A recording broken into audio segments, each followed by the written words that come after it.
and we're talking about, in the public was termed a standoff. That's the Bundy standoff.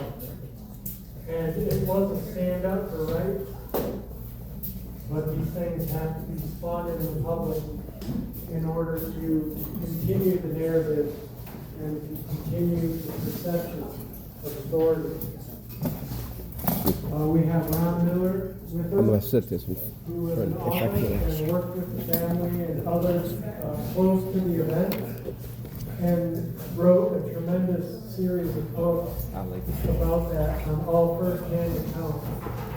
And so, for the next 15 minutes, we're going to hear about this courageous family, about Ron's relation, and about why these books are important.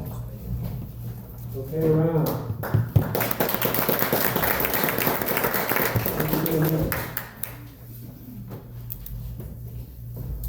I drove 2,500 miles to give a 15-minute speech. So the Lord has something very special planned. I appreciate it. Robert and Laura for inviting me here. And before we get started, I want to introduce a few people I'll be talking about. Derek, would you stand up, please?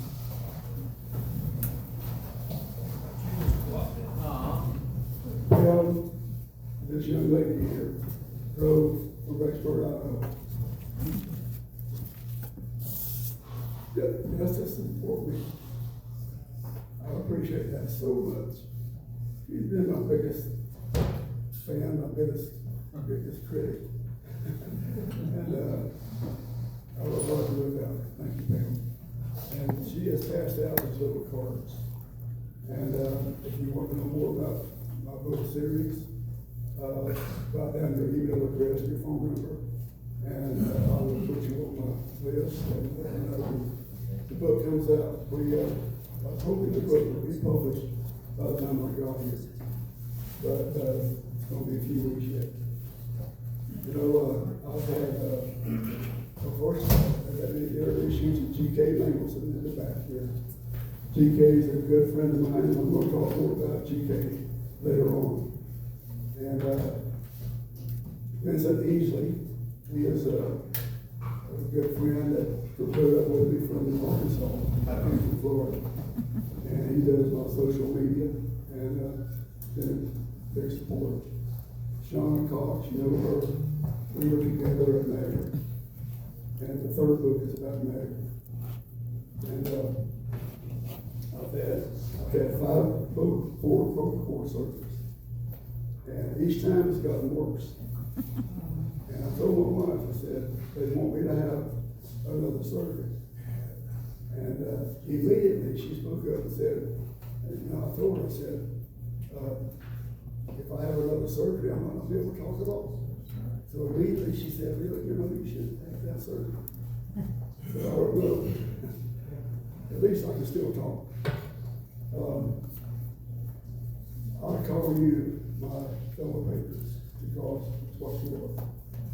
You love the United States of America. I love the United States of America. I love the Declaration of Independence and the Constitution of the United States. Two of the greatest documents that we have ever written that created the first free people in modern times. And so I'm glad to be here. And I call you my brothers and sisters because that's what you are. We are children of our Father in heaven. So that makes us brothers and sisters. And I'm proud of that. Well, what I want to point out is finally Bundy. We just left this week. We've been there for a couple of days. Back in 2000, let me tell you a personal story first before I get started. G.K. with the Las Vegas, he used to do, before he retired, he would do asset protection seminars. And afterwards, he would talk about the founding fathers. He would invite people to stay. He'd talk about the founders, and he'd talk about the Constitution, and how to restore America, how to heal America. And I worked with him. He used to live in Yulee, Florida, just above Jacksonville. And he the co-founder of the Glorious Cause of America, where he teaches about the Constitution. And so he recorded a series that you can buy online about founders, about how to heal America. And I helped him with that. And so that's how we got to know each other. Well, he was here in Las Vegas, giving his seminar, and afterwards he invited people to stay. And Pam and her husband, Robert, who since passed away, were there, and they heard his talk on the founders. And GK will mesmerize you when he speaks. He's a great speaker. Tells some wonderful stories. And anyway, she called Friday and said, "You got to hear this." And so Friday and heard it and said, "You know, I've got to talk." So GK said, "Well, I've got 5 minutes." They talked for 5 hours. They found that they had so much in common. Their love for America. And so he invited GK to be the keynote speaker at the 1-year anniversary of the stand down. And by the way, stand down is the word that the media and the government uses. It's actually a protest, peaceful protest against the show. So that's what happened. I didn't know anything about that. Well, I went to church, and afterwards I was taking my shoes off, sitting down taking my shoes off. And I had this feeling, I can't really explain it, that covered me like a blanket. It was so strong. I never had this feeling before. And a voice said, and not an actual voice inside my head, the Spirit was telling me, write the book. Write the book. What do you mean write the book? I'm not right. I don't know how to write.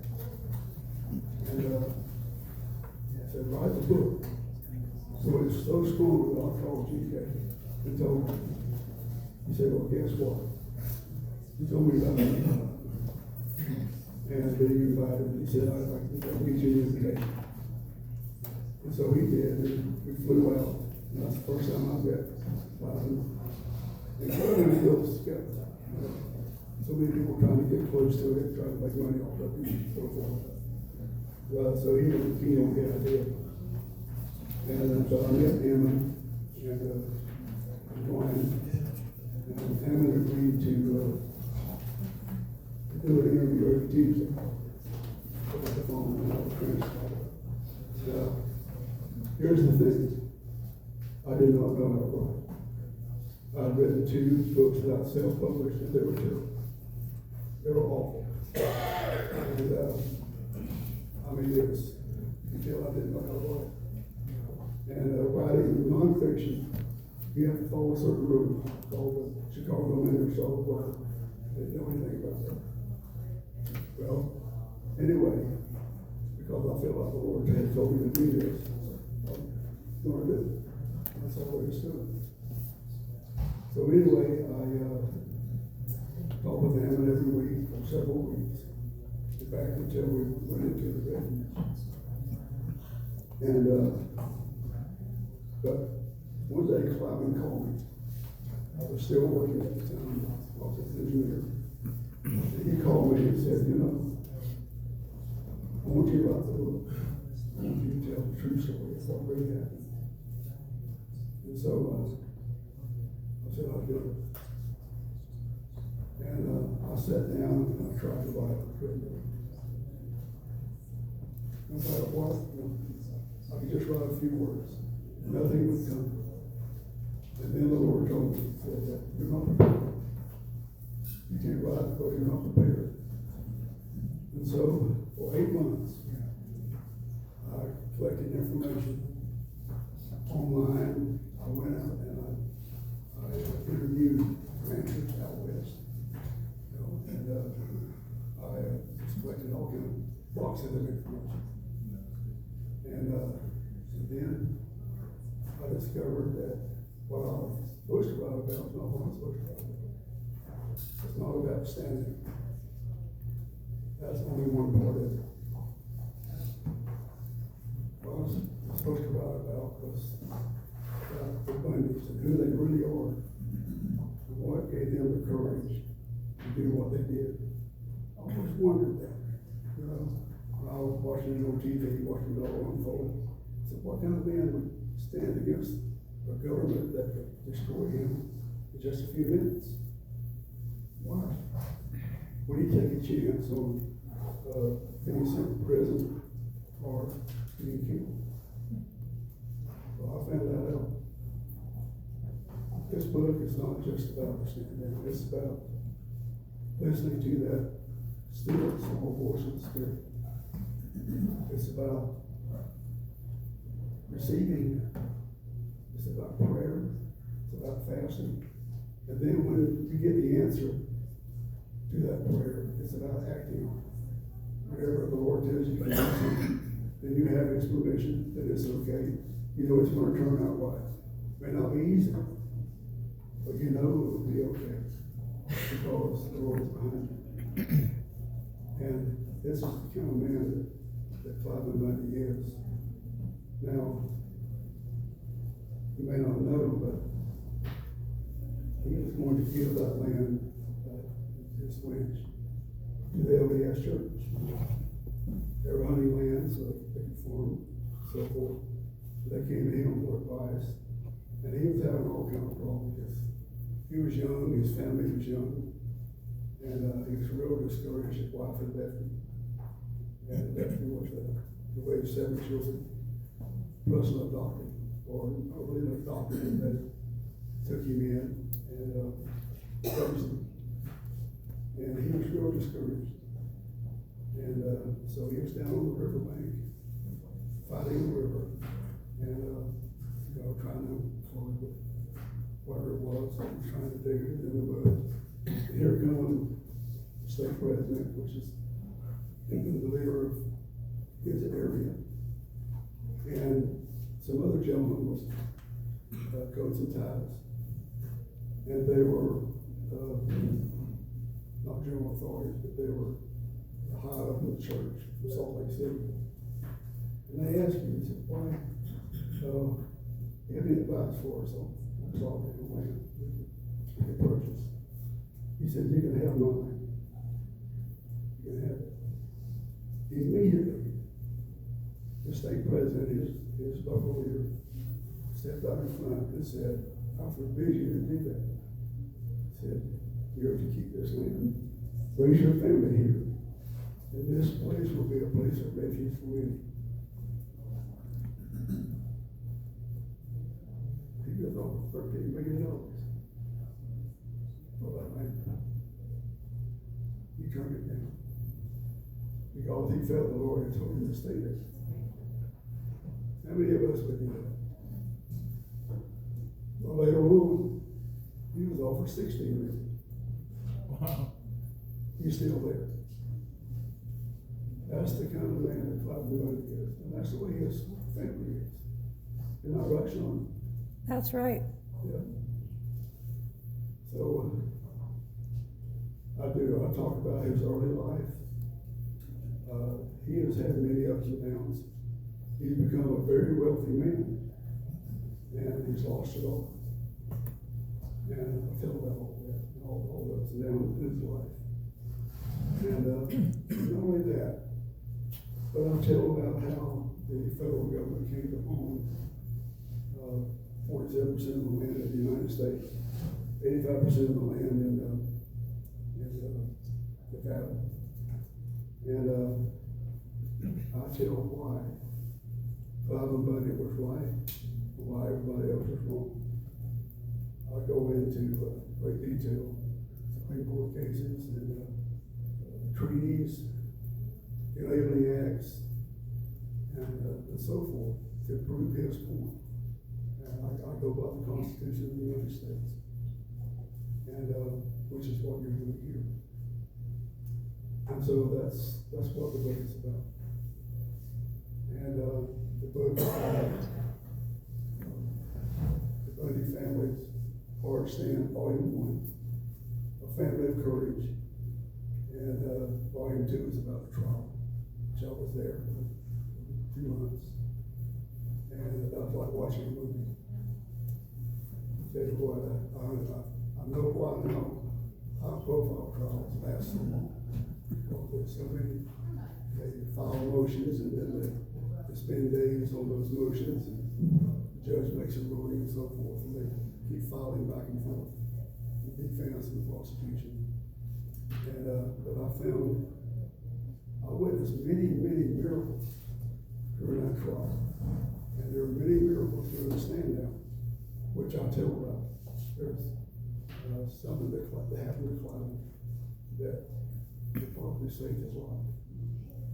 And but my book series is about miracles. And so that's what it's about. And I really appreciate your time here today. And hope you get the book out to the public. I didn't write the book for money. It would be nice to make $1 or $2 off of it.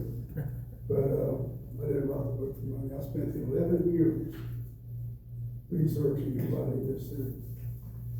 The Lord he's got a good sense of humor. He waits till I'm almost 80 years old to make me an author. But he's done it. And by the way, it's very hard to get a publisher. Because I break into show business. When my publisher called me, I met him during the trial. I didn't know he was a publisher. I knew he was an author. But he called me and said, I want to see your manuscript. Well, I didn't know how to write. And it was a mess. And he assigned me an editor that taught me how to write. He gave me homework and worked with me for about 5 years. And he just died about 6 weeks ago.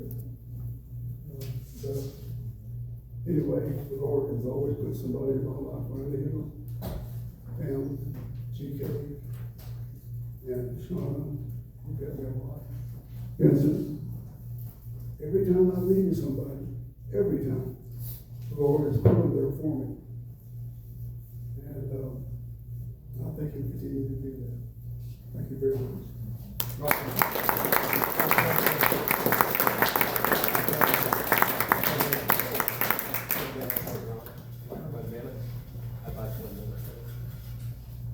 Hi, I'm Vincent Easley II. That's with Roman #2. I live in Arkansas. I've been back and forth to Southern Nevada since 1969. I've lived in Mahleur Valley and worked in Virgin Valley. The Bundys are dear friends of mine, and many of the people that have been involved with this.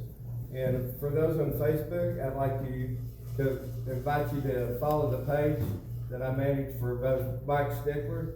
There's a publishing company that's doing Ron's book. It's Clive Bundy, American Patriot.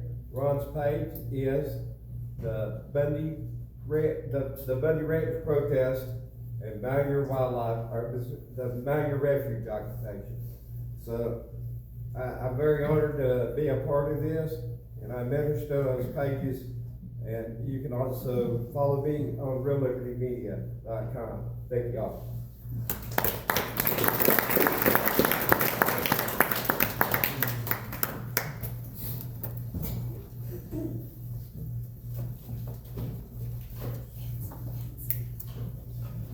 Thank you.